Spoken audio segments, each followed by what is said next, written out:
question de savoir si le baptême sauve, nous répondons catégoriquement que le baptême ne sauve pas. À partir de ce moment, on se pose bien la question de savoir qu'est-ce que le baptême.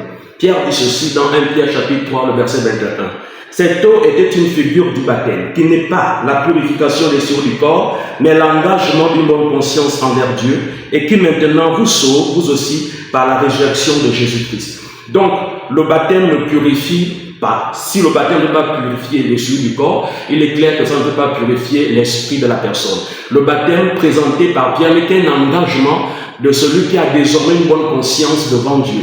Cela veut donc dire clairement que c'est celui qui est devenu enfant de Dieu qui désire aller aux eaux du baptême. C'est pour ça que Pierre précise que maintenant vous sauve, vous aussi, par la résurrection de Jésus-Christ de Nazareth. Donc, le baptême de Jésus, souvenez-vous, il a dit dans Luc chapitre 12, verset 5, qu'il est d'un baptême qui doit être baptisé, que les autres apôtres ne pouvaient pas en être baptisés. Et le baptême en question, c'est sa mort et sa résurrection. Celui qui comprend sa mort et sa résurrection est baptisé dans le corps du Christ et de manière extérieure désire aller aux eaux du baptême. Et quelque chose va donc se passer pour montrer de manière palpable ce que je suis en train de dire. Quelque chose va se passer dans le livre des Actes, chapitre 10, le verset 44. Nous pouvons lire cela jusqu'au verset 45. Et lorsqu'on arrive au verset 47, nous allons voir qu'après la prédication de Pierre, Pierre va dire ceci. Alors Pierre dit, peut-on refuser l'eau du baptême à ceux qui ont reçu le Saint-Esprit aussi bien qu'en nous? Donc on reçoit d'abord le Saint-Esprit, on est d'abord de nouveau, on devient d'abord enfant de Dieu avant de désirer d'aller aux eaux du baptême. Donc ce n'est pas parce que nous allons aller aux eaux du baptême qu'on devient enfant de Dieu, mais c'est celui qui est déjà devenu enfant de Dieu, qui est dans son bon sens, qui désire aller aux eaux du baptême.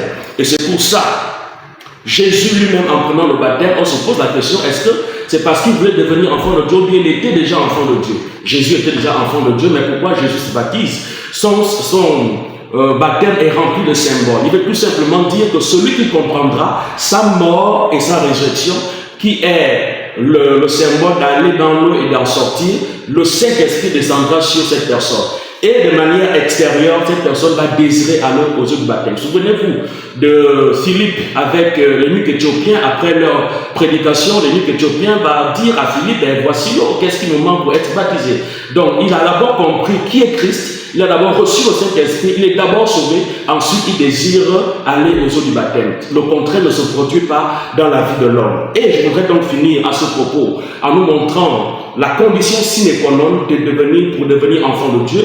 Jésus le présente dans sa conversation avec Nicodème, notamment dans Jean chapitre 3, partie verset 3. Il dit, Jésus lui répondit, en vérité, je te le dis, si un homme naît de nouveau, il ne peut voir le royaume de Dieu. Dans le verset 5, il explique en quelque sorte ce qu'il entend par naître de nouveau. Il dit, Jésus répondit, en vérité, je te le dis, si un homme naît d'eau et d'esprit, il ne peut entrer dans le royaume de Dieu. L'eau en question, malheureusement, n'est pas le baptême d'eau, parce qu'en matière de naissance, il faut toujours accouplement de deux éléments. Mais ces éléments doivent non seulement être de la même espèce, mais opposés entre eux, autant pour moi. C'est pour ça, si l'eau est physique, l'esprit devrait être aussi physique. Or, si l'esprit est spirituel, comme nous le savons, ça veut dire que l'eau en question n'est pas physique, l'eau en question est spirituelle. Et l'eau en question n'est l'autre que la parole qui est prêchée. Et pendant qu'elle est prêchée, le Saint-Esprit fait son entrée dans la vie de celui qui écoute. Et c'est cette personne qui, après, désire aller aux eaux du baptême, parce qu'il prend désormais l'engagement publiquement de témoigner ce qui s'est passé en lui de manière spirituelle. Merci.